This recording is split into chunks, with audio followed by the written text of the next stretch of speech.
Hello అందరికీ. ఆషాఢం వచ్చేసింది. గోరింటాకు పెట్టుకున్నారా? అసలు ఆషాఢంలో ఎందుకు గోరింటాకు పెట్టుకుంటారు, రీజన్ ఏంటి అని తెలిస్తే నాకైతే కామెంట్ చేయండి. ఫైనల్లీ మా పాపకైతే కాళ్ళకి చేతులకు పెట్టేసి కవర్లు పెట్టానమాట.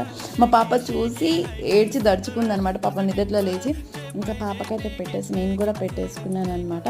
నేనైతే ఒక 10 నిమిషాలు కూడా ఉంచుకోలేదు, మస్తు బాధ అనిపించింది అనమాట. ఇంకా నేను పెట్టుకునే లోపే పాప లేసేసింది, అందుకే నాకు సరిగ్గా పండలేదు. మస్తు అనిపించింది. గోరింటాకు మంచిగా వండితే మంచి మూడు వస్తుందంటే నాకు ఎప్పుడు మంచిగా వండలేదు. సో ఇది నిజమేనా?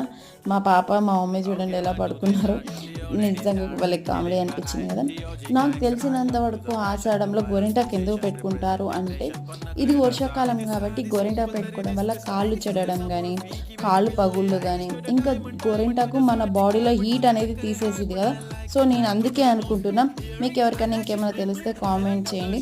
మీరు గోరింటాకు పెట్టుకున్నారో లేదో కూడా కామెంట్ చేయండి. బాయ్.